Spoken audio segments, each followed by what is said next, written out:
Boa tarde a todos, boa tarde a todas. Hoje, dia 27, nós estamos começando a live do isolamento, né? Então, estamos agora no primeiro momento, esperando as pessoas chegarem, entrarem, né? Coutinho já entrou, seja bem-vindo, né? Tchelinho, seja bem-vindo também, né? Paz e bem a vocês dois. Daqui a 30 minutos vai começar também uma outra live, mas essa eu só vou assistir depois de acabar essa, né? Vamos acabar, a live do isolamento vai acabar e logo depois eu vou convidar vocês a ver o lançamento da campanha Amazonate, da CNBB. É uma campanha muito importante. A situação na Amazônia está muito complicada e a CNBB está fazendo esse chamado Amazonate. Então chama todos para depois da live, depois de acabar a live aqui. Oi Fernanda, oi Algarte, sejam bem-vindos, paz e bem. Depois de acabar essa live, quem tiver tempo, quem tiver possibilidade, dá um pulinho na CNBB para assistir a live deles com a campanha Amazonate, né? Hoje a gente vai ver de novo aquela situação, né? Ele vai pegar um texto que a gente já viu, né? E vai trabalhar ele. E aqui eu vou pôr alguma diferença aqui dentro, sabe? Alguma coisa a mais, alguma coisa que eu não falei para vocês em outros momentos, eu vou falar agora. A importância da live é que a gente vai fazendo esse movimento, né? Eu quero avisar vocês que segunda-feira, dia 3 de agosto, ou seja, segunda-feira que vem, eu estarei de volta ao trabalho no hospital por conta de uma decisão, né? E então, dia 2 de agosto, domingo, vai ser a última live do isolamento. Oi, Lizia, seja bem-vinda, paz e bem. Deus te abençoe. Então, já vamos fazendo o processo de nos preparar. Hoje já é 15h30, Lizia, já é 15h33, está na hora, né? A live do isolamento vai acabar, né? Dia 2 de agosto é o último dia da live do isolamento. André Ângelo, paz e bem. Mas eu acho que vamos confiar na providência, né? Vamos confiar na providência e vai ter alguma coisa boa, né? A live vai acabar porque eu tenho que ir trabalhar no dia 2 de agosto, é a última live, dia 3 eu estou no trabalho. Você é grupo de risco, não pode dizer, né? Nós fazemos o que a gente pode, né? Eu vou fazer vou tomar todos os cuidados possíveis e imaginários, mas eu não tenho como não dizer não para uma ordem, uma portaria ministerial, né? Vou ter que me cuidar. Boa tarde, Maria Lúcia, paz e bem. Agora eu digo a vocês, não vamos ficar ansiosos, porque eu tenho certeza que alguma coisa boa vai surgir, a gente vai continuar. Faz a live sábados e domingos. Não sei, vamos ver. Ô André, sabe? Henrique é meu querido irmão diácono, ele é da minha turma de diáconos. Olha que felicidade encontrá-lo aqui, parabéns, Que bom te ver. Paz e bem, Henrique. Que bom te ver aqui.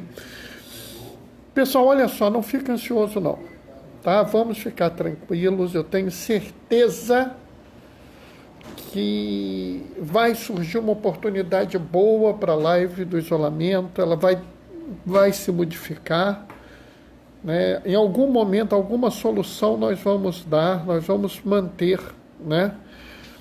Porque eu acho que é muito importante esse trabalho que a gente tem aqui, né? Esse trabalho que a gente tem aproveitado, discutido o Evangelho, né? Nós temos mais de 100 lives feitas, né? Não sei nem quantas são oficialmente, porque vocês sabem que a gente tem umas perdas aí que não subiram, né? 7 ou 8.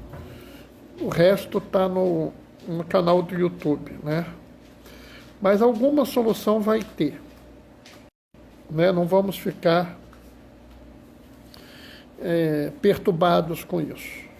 Acho que a gente tem que ter muita maturidade, muita tranquilidade, né? E a gente vai ter uma live de todo jeito, né? A gente vai continuar.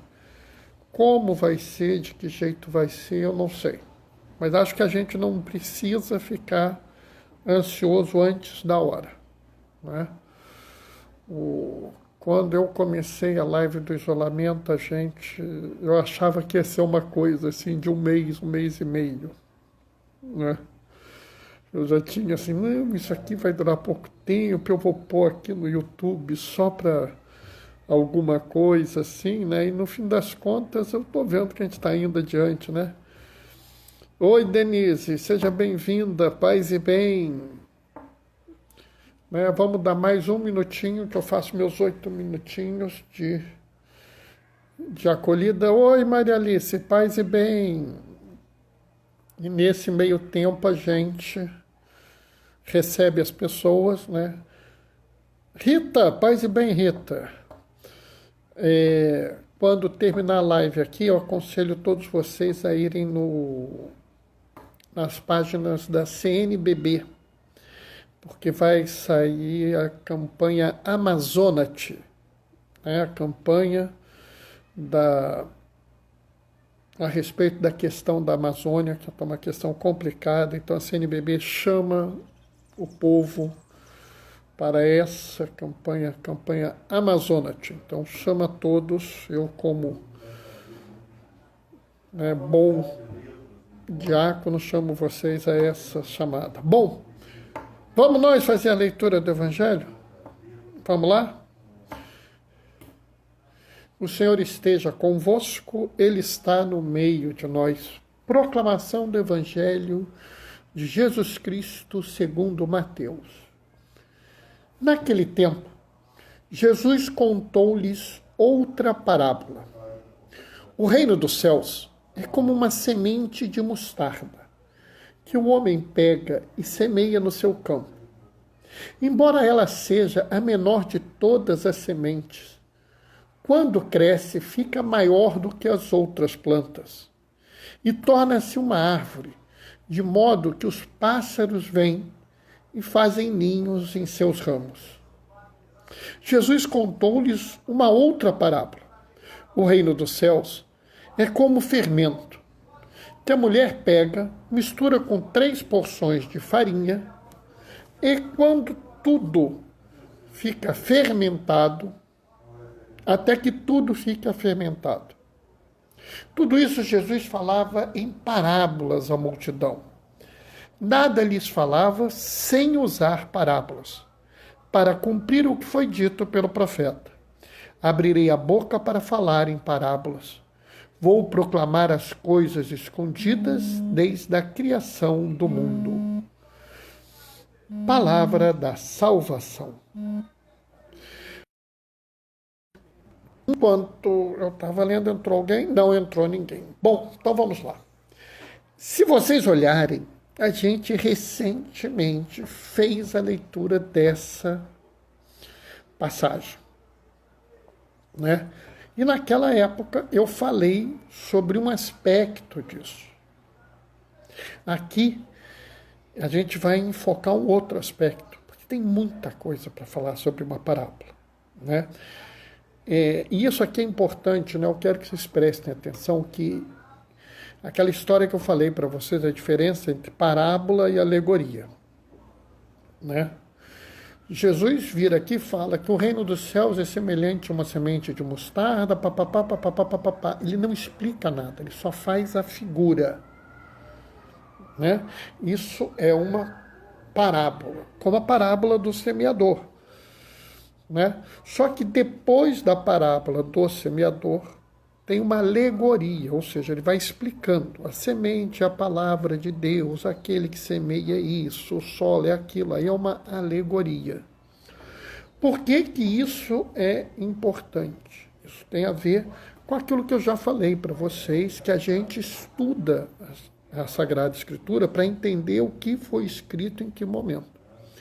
Né? O que a gente sabe que está no Evangelho de Mateus, desde o primeiro momento, são as parábolas. Algumas coisas devem ter sido acrescentadas, provavelmente por discípulos de Mateus, mas a igreja reconhece que, mesmo que foi acrescentado pelos discípulos de Mateus, é matéria inspirada, é palavra de Deus.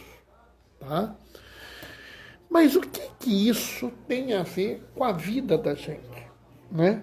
O que isso tem a ver com o que a gente pensa, o que a gente faz e como a gente se apresenta no mundo? Né? Então aqui a gente tem que entender o seguinte. Esses dois exemplos, eles têm que a ver com o reino de Deus.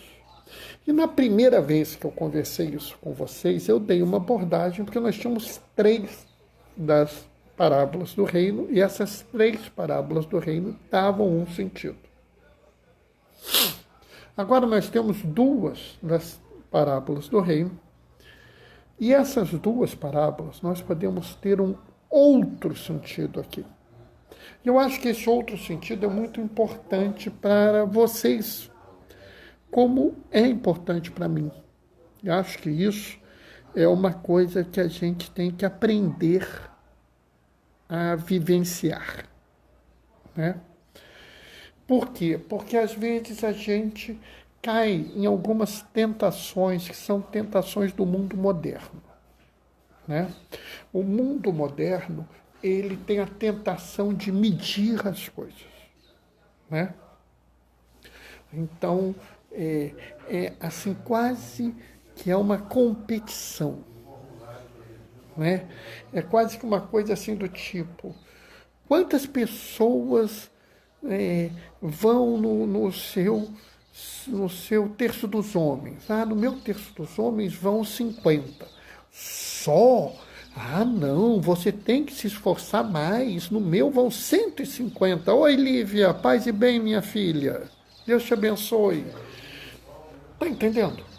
Aí ficam as pessoas querendo medir. O meu grupo de jovens é bom. Quantas pessoas tem?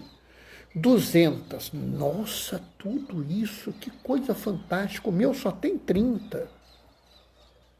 Entendem isso? A gente tem um grupo de pessoas que querem medir as coisas. E é interessante porque isso é uma coisa que fica cada vez mais forte. As pessoas cada vez ficam mais preocupadas em medir isso. E aqui a gente tem que ver que Jesus nos diz o contrário. Né? Jesus vira para vocês e fala assim, olha, não se preocupa com esse negócio de tamanho. Não se preocupa com a quantidade das pessoas que você está beneficiando na sua obra. Não se preocupa com a quantidade de pessoas que você está trazendo, ou aquelas que você está chamando. Né? De fato, às vezes a gente fica olhando e falando assim, meu Deus do céu, eu faço tão pouco. Não é? vai dizer que vocês nunca passaram por isso. Vai dizer que nunca no coração de vocês já não bateu essa frase. Olha, sejam sinceros com vocês, no meu já bateu. Então, não fiquem acanhados em falar com vocês mesmos. Ninguém precisa responder. Quando eu pergunto alguma coisa, né, durante as minhas reflexões, eu não espero que vocês respondam. Né? Se for uma coisa pessoal, né, eu não espero que vocês respondam, porque eu não estou fazendo interrogatório da vida de ninguém. Né? Quando eu faço perguntas, às vezes, mais abertas, mais genéricas, eu até gostaria, mas quando é uma pergunta pessoal como essa, ninguém precisa responder. Né? Mas havia muito essa coisa na cabeça das pessoas. Né? E há muito mais hoje em dia. Né? Eu vejo, às vezes, essa preocupação, essa perturbação. Né? E aí a gente tem que pensar isso de outro jeito. Né? Eu não preciso fazer uma obra grandiosa, eu não preciso plantar direto uma árvore. Né? Faz uma sementinha de mostarda. Pessoal, naquela imagem que eu pus no Instagram, aquilo ali é uma semente de mostarda. Está no topo da pessoa. Se você não olhar com cuidado, você nem vê a semente. Uma vez uns amigos meus me deram semente de mostarda, eu fiquei olhando aquilo assim. Ainda bem que eles puseram um monte no vidrinho, senão eu não conseguia nem ver. Entendeu? E eles viram, e Jesus coloca isso, né? É uma sementinha. O reino de Deus, ele inicia como uma sementinha, como uma coisa pequenininha. Né? E isso é que é o importante. O importante é que você plante a semente. Tá? O importante é que você vá lá e plante a semente. Né? E assim, pessoal, a gente tem que ter muita clareza que não vai ser todas as sementes que a gente vai plantar que vão germinar. Mas, em momento algum, Jesus fala que nós devemos nos preocupar com isso. Né? Se lembra a parábola do semeador? Ele fala assim, cai em boa terra e dá fruto. Uns dão 100, outros 70, outros 30. Ou seja, Jesus não está dizendo aqui que todo mundo tem que dar 100. Não! Ele está dizendo que tem que dar fruto. E aí, pessoal, a gente tem que entender que pode ser que a gente passe a vida inteira da gente esperando o fruto aparecer. Pode ser que a gente plante uma sementinha pequenininha, né? E até essa semente virar uma árvore imensa, onde os pássaros fazem ninho. Pode ser que a gente não esteja aqui. Né? A gente não deve ficar se preocupando com o tamanho, com o resultado. A gente deve estar se preocupando com o que a gente está fazendo, com o caminho que a gente está seguindo. Né? Eu quero dizer para vocês, entrou alguém aqui. Oi, Marcelo, Celinha, paz e bem. Entrou mais alguém aqui, Edjame. Seja bem-vindo, Edjame, paz e bem. Paz e bem, Marcelo e Celinha. Cada um dá o que pode. O importante é dar uma contribuição de coração. Sim, sim, André. Sim, você está certo, André. E aí, talvez, a figura do fermento, né, seja uma figura importante que a gente, às vezes, não vê. Né? O fermento, ele pode ter 2 significados. Né?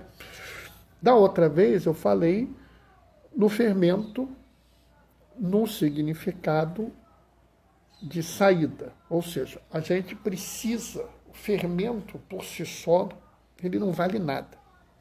O fermento por si só, inclusive, tem um gosto horrível. Né? Se você pegar, meter a mão, colocar, provar fermento tem um gosto horrível. né? Farinha pura, sem nada, também não é das coisas mais gostosas, né? Vamos falar sério. Só que quando você vai lá, coloca um pouco de fermento ali na farinha, coloca algumas outras coisas, você faz um bolo muito gostoso, né? E é interessante porque o fermento só exerce o seu papel quando ele está misturado com a farinha. E uma vez que ele se mistura com a farinha, você não consegue separar mais um do outro, né? A gente também tem que pensar o reino dos céus com essa dimensão, né? Ou seja, eu acho que a gente tem que entender que existe uma primeira semente que nós temos que plantar. Qual é a primeira semente? Isso que eu ouvi dá um alento, reanima. Que bom saber disso, Maria Lúcia. Muito bom saber disso, né? Assim, vamos pensar uma coisa, né? Talvez a primeira semente que a gente tenha que plantar do reino de Deus seja uma semente em nós, né? Antes da gente pensar em plantar no mundo, a gente tem que plantar em nós. E a gente pode plantar essa semente de uma forma muito simples, né? Do mesmo jeito que a gente está fazendo esse exercício da live, né? A gente pode continuar fazendo esse exercício o resto da nossa vida, né? E isso é a sementinha inicial, né? Só que a semente e o fermento, eles não param por aí, né? A fermente cai lá no solo e a gente não sabe como. Aliás, isso é uma parábola de Jesus também, que o reino de Deus é como uma semente que é jogada no solo e não sabe como germina. O importante é que a gente tem que jogar essa semente, que é a palavra do Senhor, em nosso coração, para que ela germine, né? Eu também posso fazer um paralelo com o fermento. Vou jogar um pouquinho de fermento nessa farinha que sou eu, né? O importante é a qualidade, não a quantidade. Concordo, faço. Será certíssima, Fátima. Muito certa. Isso é, inclusive, uma coisa que às vezes as pessoas não percebem, né? Às vezes é muito número, é muita coisa, é muita quantidade, mas as pessoas não entendem o que está acontecendo, né? E aí a gente coloca isso tem que fermentar, isso tem que produzir algo diferente na vida da gente. E esse algo diferente que está na vida da gente vai dar um fruto, vai dar alguma coisa. E uma vez que esse reino de Deus começa a produzir fruto em nós, nós não podemos mais ser egoístas.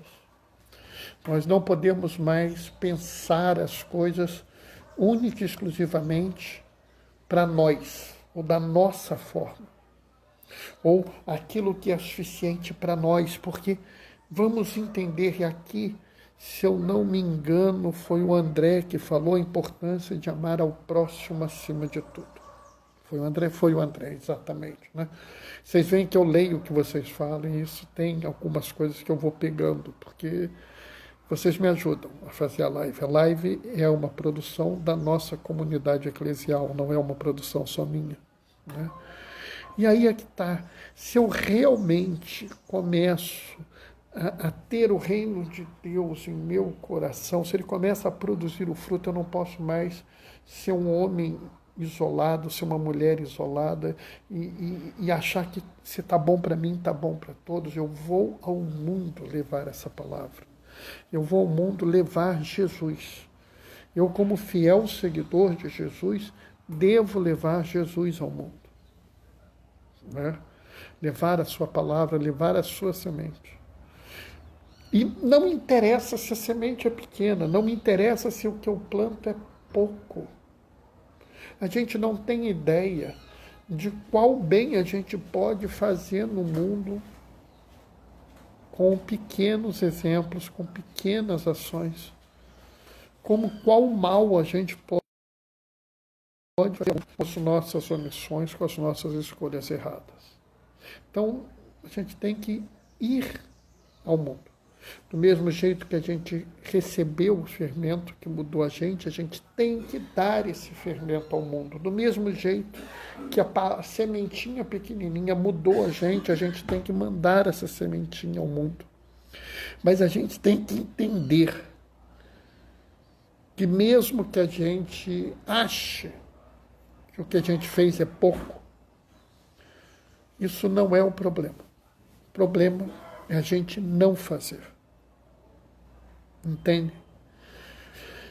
Mesmo que as minhas limitações físicas, as minhas limitações cognitivas, culturais, econômicas, me impeçam de fazer alguma coisa, eu sempre posso fazer algo. E o pouco que eu fizer faz diferença. Precisamos espalhar a luz que a gente recebeu. Exatamente, Lizzie, exatamente, né? E eu falo para você uma coisa assim que eu acho que é um exemplo que a gente podia fazer, que vocês podem fazer hoje, né? Se vocês pegarem hoje, de noite, vão em algum quarto bem escuro, o mais escuro que vocês puderem arrumar. Risquem um fósforozinho, pequenininho. Vocês vão ver que esse fósforo pequenininho faz diferença, aquela escuridão se ilumina. Então, nós precisamos espalhar a luz, né? E não interessa qual grande seja a luz que nós vamos espalhar. O que a gente espalhar vai fazer diferença.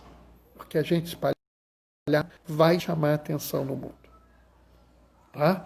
Então, meus filhos, minhas filhas, meus queridos amigos dessa comunidade eclesial, minhas queridas amigas dessa comunidade eclesial, não se perturbem, não caiam na tentação da quantidade, da grandiosidade, da riqueza, né? Sejam simples, mas façam. Não sejam assim algo comum. Mostrem que são diferentes. Opa, peraí. Ser cristão é ser diferença. Lizzie e eu pensamos a mesma coisa. Exatamente. Se nós somos diferentes, se nós mostramos ao mundo que seguir Jesus é nos tornar pessoas diferentes, pessoas que pensam no próximo, que amam ao seu irmão, a sua irmã, que aceitam os diferentes, que não fazem acepção de pessoas. Só isso já é a semente de mostarda. Tá? Sigam no mundo e vocês vão plantar árvores tão grandes que eu garanto que várias e várias aves farão ninhos nela. Amém? Bom, pessoal, o que eu tinha para falar hoje, né, foi bom que vocês participaram. Fiquei surpreso com a visita do Henrique. Henrique é meu colega de turma de diaconato. Ele veio nos visitar hoje. Espero que ele tenha gostado, né? A gente tem feito o máximo de esforço para ir tocando a live, né? Estar no mundo, mas não ser do mundo.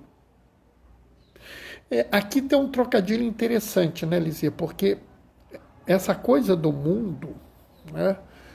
João fala muito em mundo, né? E quando João fala do mundo, ele fala de tudo que é oposto ao plano de salvação que Jesus trouxe, né? Então a gente pode estar no mundo, no lugar geográfico, na comunidade, né? E não ser do mundo, ou seja, não ser daquilo que é contrário ao projeto de salvação de Jesus. É possível isso, né? Pode parecer que é incongruente, que é paradoxal o que você está falando, mas não é não, né? Pelo contrário, Pelo contrário, para nós fazermos o nosso papel, que é trazer o reino de Deus, né? Nós temos que ir ao mundo, lugar geográfico, lugar onde as pessoas habitam, onde as pessoas vivem, né? E as pessoas como nós têm suas qualidades e seus defeitos, suas virtudes e suas falhas, e isso não tem nada de mais, porque nós somos seres limitados em nossa essência, né? Mas nós não podemos ceder a esse projeto, que é o projeto que nega a salvação, né? Tá vendo? Você concordou comigo, eu estou bem. Já que a Lizia concordou comigo, eu fico tranquilo, porque a Lizia não é mole não, entendeu? Eu gosto muito dela. Bom, pessoal, eu vou me despedir de vocês. Antes de me despedir, eu quero lembrar que daqui a pouco está no IGTV, mais tarde no YouTube, né? Fazer a lembrança que o Gaioso deve ter colocado já a sua reflexão lá no blog dele, Diaconia da Palavra, blogspot.com, tá? Já deve ter começado, tá para começar no site da CNBB, o lançamento da campanha Amazonate. Eu chamo vocês a irem lá, né? Não posso ser mole. Olha o pai que eu tenho. Fiquei todo assim, ó, todo prosa. Obrigado, Lizia. Tá, então chamo vocês a irem agora, darem um pulinho lá, para a gente ver o lançamento dessa campanha importantíssima, que é a campanha Amazonate, né? Ah, Bernardo, mas sobre o que é? Vamos lá ver. Vamos lá ver, tá? E amanhã, 15h30, a gente está junto de volta, né? Vamos tocar o bonde. Bernardo, você vai falar sobre o que amanhã? Não sei, eu não li ainda. Só leio amanhã de manhã, quando eu rezo as laudes, tá? Enquanto isso, vou deixar vocês com a minha bênção, né? Eu vou pedir que o Henrique, que está por aí, aproveite e dê a bênção junto comigo, pedindo a intercessão do padroeiro da nossa turma, que é um dos meus santos de devoção. O Senhor esteja convosco, Ele está no meio de nós, por intercessão de São João Damasceno, desça sobre vós e permaneça para sempre a bênção do Deus Todo-Poderoso, Ele que é Pai, Filho e Espírito Santo. Que a alegria do Senhor seja a vossa força. Permaneçam em casa, fiquem protegidos e que o Senhor sempre vos acompanhe. Bendigamos ao Senhor, demos graças a Deus.